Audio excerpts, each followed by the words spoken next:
Hello, movie lovers. This is Does It Hold Up Box Office Edition, where we talk about what were the top 10 movies at the weekend's box office. We check in with a few more charts regarding movies that came out in 2024, and then the second half of the show is a fun thing that we've been doing the last couple of weeks, where we just do a deep dive into something about movie history when it comes to theatrical releases.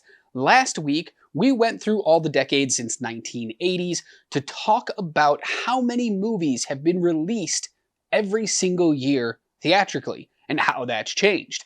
And we're going to take that one step farther, and this week we are going to break down the amount of tickets sold per year since 1980. But before we get to that, we're going to talk about this past weekend's box office. So let's jump into what were the top 10 movies this weekend. In first place is Moana 2 in its third week with another $26.5 million. That's a massive total for only week 3. $337 million. It is averaging over $100 million per week of release. Wicked is in second place in its fourth week with another $22.6 million. Another really high total here, almost $360 million overall for Wicked. What's even crazier is Moana 2 keeps dropping. You can see it's about a $4 million difference between these two movies. I'm going to be very interested to see if Moana 2 domestically can catch Wicked and pass it up. Worldwide, Moana 2 is doing so much better than Wicked because that's just not a story that plays internationally. But here domestically, I think it's really going to be a fight between these two. In third place is, Kraven the Hunter. Only made $11 million at the box office in its opening weekend. That is by far the lowest Marvel movie ever. It's also the lowest, I shouldn't say the lowest ever, because there were things like Howard the Duck back in the day, but adjusted for inflation, this is the lowest Marvel opening weekend of all time. This is 100% Sony's Marvel Universe lowest opening weekend of all time. How can it be that bad? Is it really that much worse than Madam Web or Morbius? Madam Web opened up to over $30 million and Morbius opened up to almost $50 million last year. How did this only open up to $11 million? It's Aaron Taylor Johnson. I thought people liked him, but I guess not enough. But it's a sad day for Sony. It's about time though, because they've announced that they will no longer be making any Sony Spider-Man universe movies. They're done. Thankfully. In fourth place is Gladiator 2 in its fourth week with another $7.6 million. It's slowly getting up there to $145.8 million. And in fifth place is another new movie to the list here, Lord of the Rings, The War of the Rohirrim. Hopefully I pronounced that right. With $4.5 million in its opening weekend. New Line Cinema. Let's just have a quick conversation, you and I. There was no need to make this movie. Does it look cool? Yes, but it's not a movie that anybody asked for. It's not a movie that really anybody wanted, and clearly that's showing by the fact that it didn't make any money. The only reason New Line made this movie is so that they could hang on to the rights to the Lord of the Rings property. Okay, I get that. It's a very profitable franchise for the studio, so you definitely want to hold on to it. But why didn't you just make something good? Do something people actually wanted. Maybe you wouldn't be looking so foolish right now. In sixth place, in its fifth week, is Red 1 with $4.25 million. 4.25, I don't know why I said it like that. It's slowly approaching $100 million, but it is available on Prime Video to watch from home, so I can't imagine it's going to make much more. Interstellar, the re-release in its second week of re-release, is in seventh place with $3.6 million. It has officially crossed $200 million since its original release 10 years ago. In eighth place is The Best Christmas Pageant Ever with another $1.3 million, and it has a solid total here of $36.6 million. Queer is in ninth place in its third week. It added about 450 theaters this past weekend, and it made $790,000, and it's approaching $2 million. Y2K in its second weekend falls to 10th place with only $680,000 and a $3.7 million total. Those two movies are released by A24. One is slowly gaining ground, and Y2K was a complete and utter disaster for them. Good job, A24. Very proud of you. I've worked for them in the past. They were not a good company at the time. They've clearly gotten a lot better since this was about 8 years ago, but I wish them the best, but at the same time, it just kind of makes me laugh a little when they put out movies like this that fail, because I know what it's like to work for them. Let's go ahead and look at weekend-to-weekend comparison, 2023 to 2024. I say this every single week. We don't know where we're going if we don't know where we have been. So, was this past weekend more profitable? Did we get a higher gross than the same weekend in 2023? Let's take a look. This was the 50th weekend of the calendar year, and last year in 2023, all movies at the domestic box office brought in a total of $78.1 million. It was led by the first weekend of Wonka, a movie that would go on to do surprisingly well at the domestic box office. This year, no big releases really leading the way here, but two movies holding on very strong led the way to a grand box office total of $87.4 million. A very close victory, but a victory nonetheless. As of right now, 2023, we talked about this the other week, made $6 million on just the weekends throughout the year. Right now, 2024 is at $5.5 billion. So it's very close. 500 million more, 2 more weekends. We're not going to get there, but it's not going to be as far behind as I think a lot of people thought when you're looking at the comparison of who won how many weeks. We're on the 50th week. 2023 has won 30 of those, most of those at the beginning of the year, and 2024 has won 20. Next up, we are going to look at the top 10 movies of 2024. There were no changes on the chart, so we're just going to fly through this really quickly, but I do believe there will be some changes next week.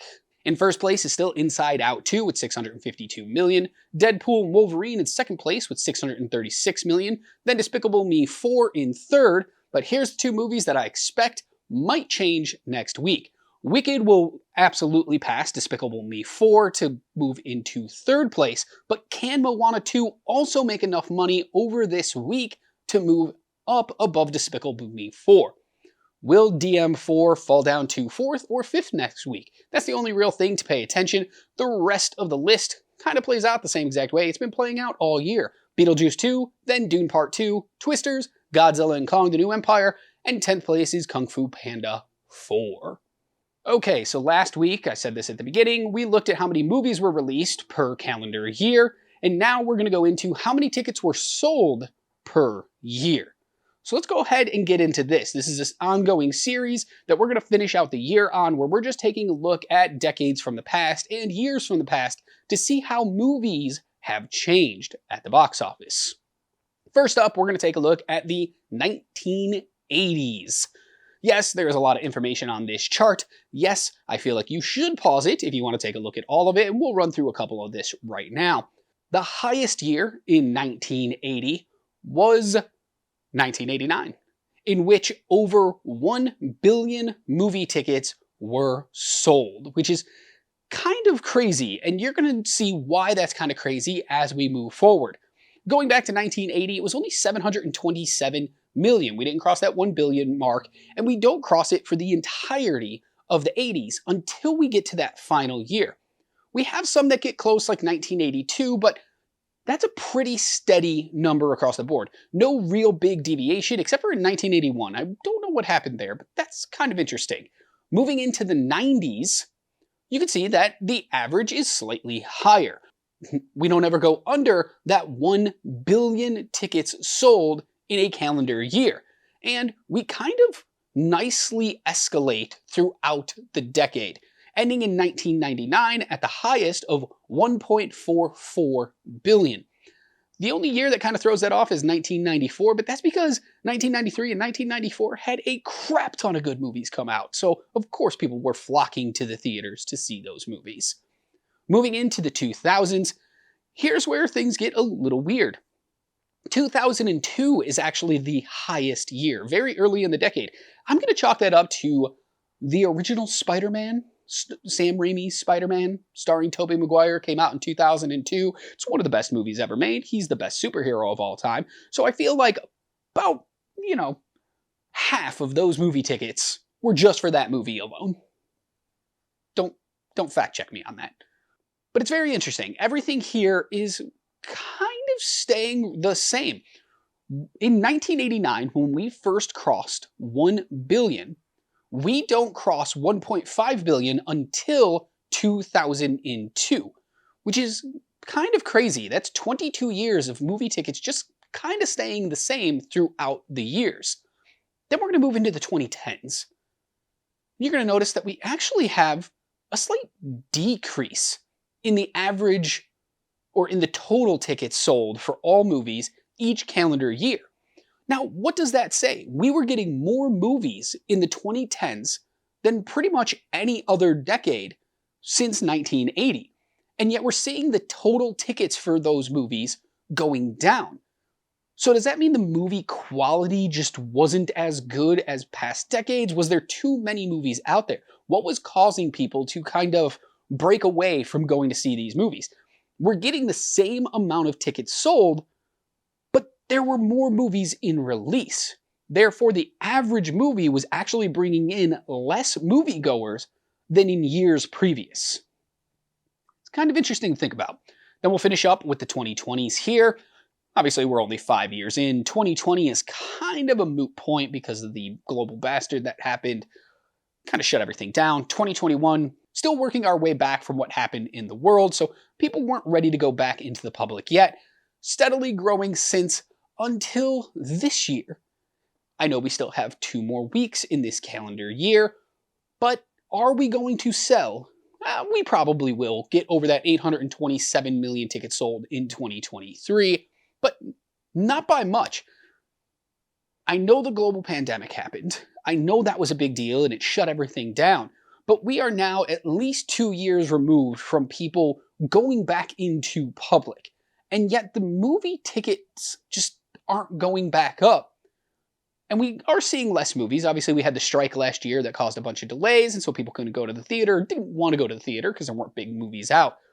But what is the reason why less people are going to the theaters now? Is it really just because of streaming? Is it ticket price? Is it quality of movies?